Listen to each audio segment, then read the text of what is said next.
Une autorité qui sanctionne les médias à l'origine d'informations politiquement déséquilibrées, je cite. Une autorité qui a le droit d'inspecter les ordinateurs des journalistes, qui peut exiger de ces journalistes qu'ils dévoilent leurs sources sur les questions de sécurité nationale.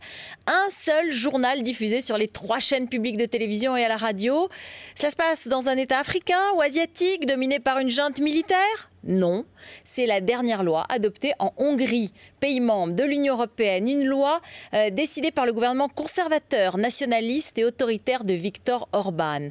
Le problème, c'est que le même Viktor Orban préside l'Europe depuis 2 jours. Et pour les 6 prochains mois, l'Europe n'est pas assez unie, c'est vrai. L'Europe est en crise économique, l'Europe a bien des défauts, mais l'Europe a des valeurs. Et elles sont évidemment toutes les libertés, au premier rang d'entre elles, la liberté de la presse et l'existence des contre-pouvoirs.